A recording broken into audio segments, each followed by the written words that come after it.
Hello everyone, मैं पूजा और दोस्तों स्वागत करती हूँ आपका स्ट्रेस फ्री गार्डनिंग पे। दोस्तों, फरवरी एक ऐसा महीना होता है जहाँ पर गार्डन के कुछ ज़रूरी काम हमें कर लेने चाहिए। अगर अभी तक आपने अपने गार्डन में ये काम नहीं किए होंगे जो मैं बताऊंगी, तो आप अभी भी कर सकते हैं। अगर आपके एरिया में धूप बहुत ज़्यादा होने लगी है तो बहुत जल्दी आपको ये काम निपटा लेने चाहिए। आज ही मैंने अपने फरवरी में होने वाले गार्डन के जो काम हैं उनको ख़त्म किया है, तो वही आपके साथ शेयर करूंगी। चलिए दोस्तों, वीडियो शुरू करते हैं। इस साल सर्दियों में दोस्तों बारिश थोड़ी सी ज़्यादा रही। मेरे यहाँ चंडीगढ़ में बारिश होती रही, किसी न किसी कारण आप लगा लीजिए। ज़्यादा बारिश पौधों के लिए सर्दियों में अच्छी नहीं होती है, क्योंकि वो ऑलरेडी जो है वो डॉर्मेंसी में होते हैं और उस टाइम पर ज़्यादा पानी उनके लिए सबसे ज़्यादा खतरनाक होता है। लेकिन क्या करें, पौधों को हम सारे पौधों को हम अंदर भी नहीं रख सकते हैं। जो बाहर थे उनमें तो ये बारिश का पानी गया ही। 2-3 पौधे ख़राब भी हो गए, लेकिन कुछ अभी अच्छे हैं। और गुड़ाई मैंने बीच बीच में की थी ताकि पानी जल्दी जल्दी सूख जाए या ड्रेनेज जो है वो अच्छा रहे। तो पहला काम तो मैंने किया फंजीसाइड डालने का। क्योंकि मिट्टी गीली थी तो मैंने पाउडर फॉर्म के फंजीसाइड का इस्तेमाल किया। ये टच स्टोन का है, लोकल मैंने ख़रीदा है और अच्छा है ये। इसका जो जिन जिन गमलों की मिट्टी जो है वो गीली थी उसमें ये पाउडर फॉर्म वाला मैंने डाला है। यहाँ गमले के हिसाब से 1 चम्मच का इस्तेमाल किया है। छोटे गमले में आधा चम्मच, बड़े गमले में 1 फुल चम्मच। अगर मिट्टी ज़्यादा गीली और बड़ा गमला है, बहुत बड़ा गमला, उसमें 2 चम्मच का इस्तेमाल भी मैंने 1-2 गमले में किया है। फंजीसाइड इस्तेमाल करना इसलिए ज़रूरी होता है, एक तो मिट्टी जो है वो ज़्यादा गीली होने के कारण फंगस के चांस बढ़ जाते हैं। दूसरा, जैसे ही पौधे डोरमेंसी से बाहर आते हैं तो भी चांस ज़्यादा होते हैं पौधे के बीमार होने के, फंगस के अटैक के। इस तरीके से उनमें प्रॉब्लम आ जाती है।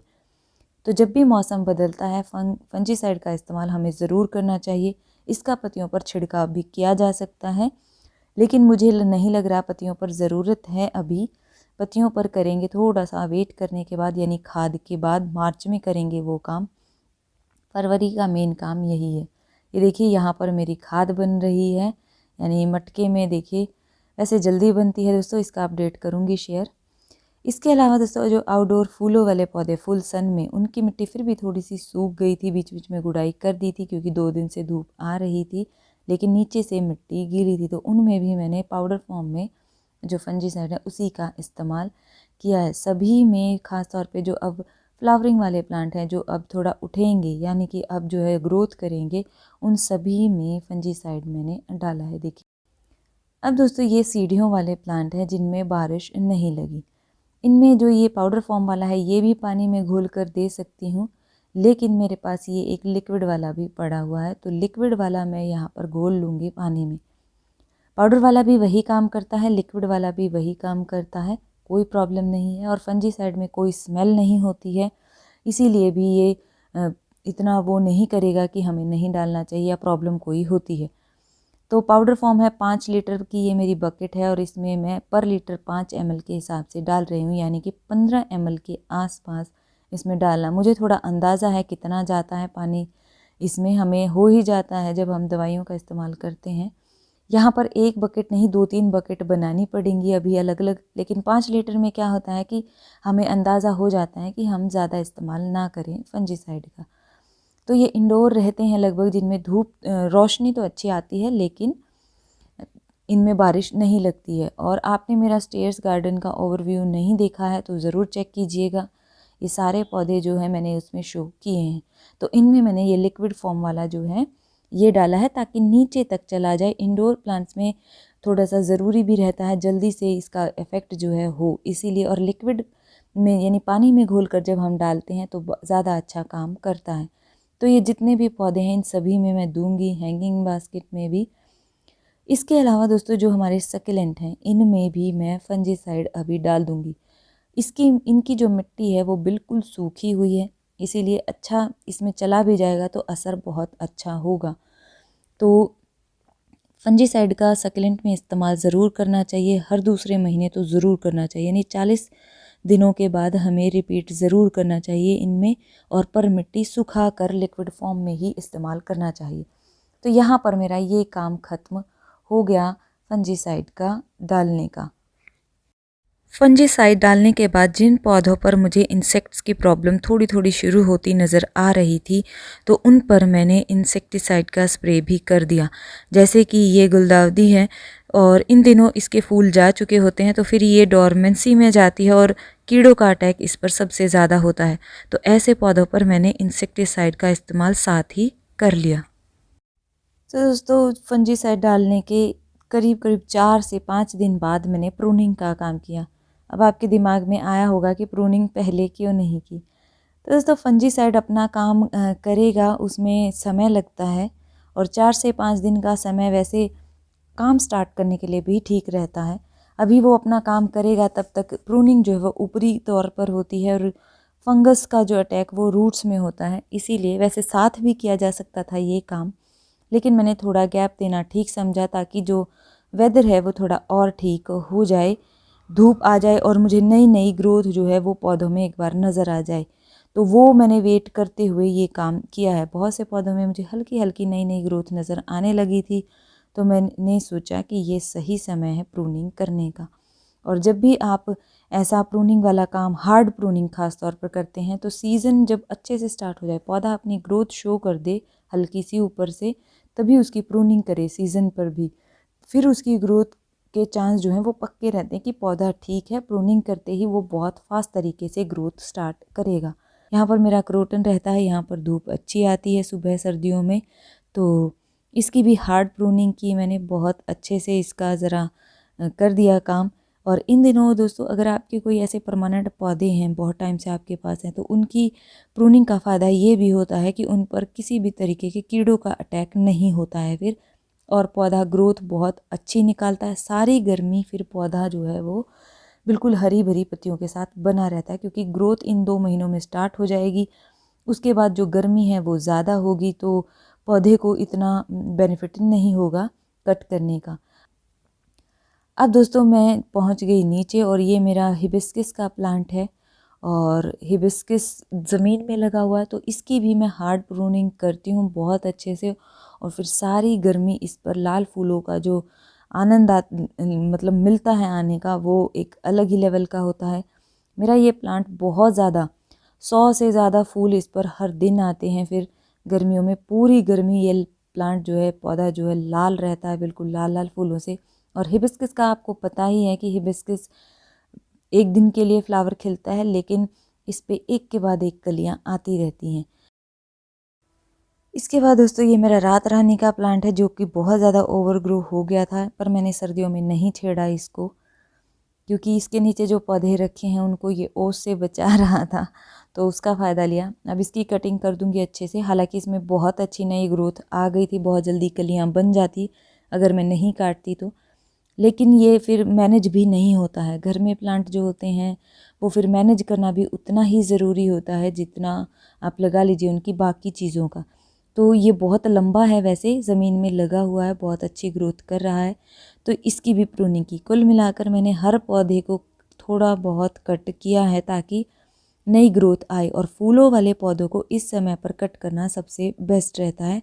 तो दूसरा काम मेरा ये था।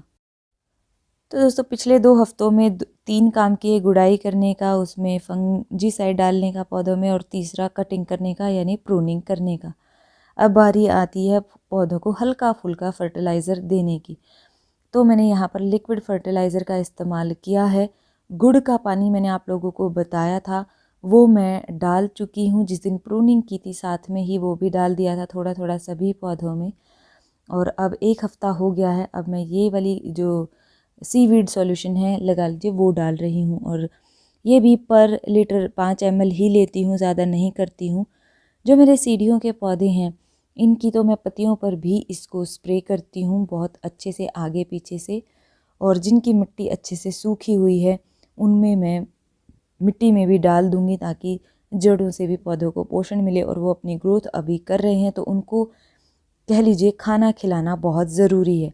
तो यहाँ पर ये काम मेरा इस महीने का है, खाद डालने का। और अभी मैं इन जो मेरे सीढ़ियों के पौधे हैं इन पर स्प्रे करूँगी। ये स्प्रे करना और भी ज़्यादा अच्छा रहता है दोस्तों, क्योंकि पत्तियों को भी डायरेक्ट खाना मिल जाता है। पत्तियां खाना बनाती हैं तो ये ऊपर से भी पौधे को मिलता है और मिट्टी से भी पौधे को मिल जाता है। हल्का होता है ये, ज़्यादा स्ट्रॉन्ग नहीं होता है, तो अभी ये देंगे। मार्च में देंगे दूसरा कोई भी खाद जो भी स्ट्रॉन्ग वाला देंगे या कंपोस्ट देंगे। तो अब मैं इसका स्प्रे कर दूंगी सभी पौधों पर, पत्तियों पर अच्छे से। एक हाथ में मेरे कैमरा है तो अभी मैं पौधों को पकड़ नहीं रही हूँ, नहीं तो इनकी पत्तियाँ जो हैं वो उल्टा करके यानी कि बैक साइड से भी ये अच्छे से मारूंगी, ताकि क्योंकि खाना पत्तियाँ जो हैं वो पीछे से बनाती हैं आमतौर पर। पीछे उनके जो किसी भी चीज़ को सोख लेने के जो चांस हैं वो बहुत ज़्यादा होते हैं, इसीलिए दवाइयाँ भी हम पीछे लगाते हैं।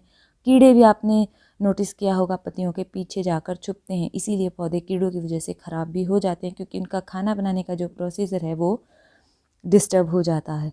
इसके अलावा एक बात और ध्यान रखिए दोस्तों, जो हमारे मॉस स्टिक पर चढ़ने वाले पौधे होते हैं तो उसकी मॉस स्टिक के अंदर फर्टिलाइज़र डालना भी ज़रूरी होता है, जो कि लिक्विड फर्टिलाइज़र बहुत अच्छा काम करता है।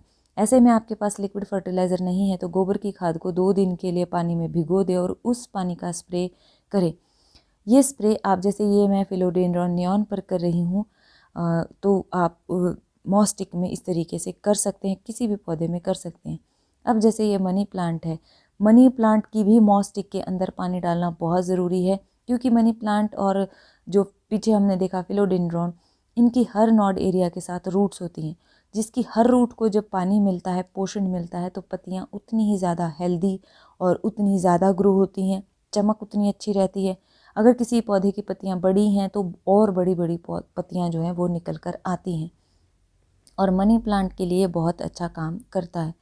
तो फर्टिलाइज़र का काम यहाँ पर मैंने कर दिया 3rd वीक में ख़त्म, और जो कि बहुत ज़रूरी काम रहता है। तो ये अगर आपने नहीं किया है तो अभी सही समय है, आप गोबर की खाद मिट्टी में डाल दें और स्प्रे जो है वो पत्तियों पर कर दें। पौधों की ग्रोथ एकदम से बूस्ट होगी, लेकिन ध्यान रखें आपका पौधा बहुत अच्छा हेल्दी होना चाहिए, ग्रोथ शो कर चुका हो तभी ये काम करें। ज़्यादा खाद पौधे को ख़राब भी कर सकती है। तो दोस्तों गार्डन के ये ज़रूरी काम है जो आपको कर लेने चाहिए। यहाँ पर मैंने थोड़ा थोड़ा समय देकर यानी गैप देकर इन 4-5 कामों को किया है, ताकि प्लांट्स को भी थोड़ा टाइम मिले। और मेरे यहाँ जो मौसम था वो थोड़ा 15 फरवरी के आसपास तक भी ठंड का था, बारिश का जो एक माहौल बना हुआ था कि आ सकती है, इसीलिए काम को रोक रोक कर मैंने किया है। यहाँ पर इंसेक्टिसाइड, फंजीसाइड का इस्तेमाल आप भी कर सकते हैं। अभी पानी में घोल कर करेंगे, सूखे प्लांट यानी मिट्टी सूखी हुई है तो पानी में घोल कर लीजिए, सही समय है।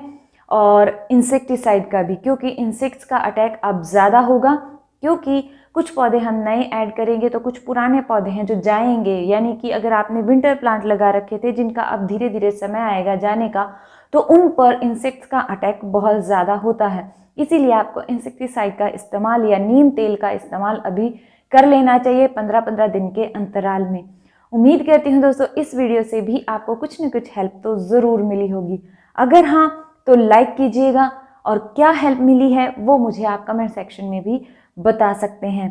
मिलते हैं अगले वीडियो में, तब तक के लिए अपना बहुत सारा ध्यान रखिए, खुश रहिए, बाय बाय।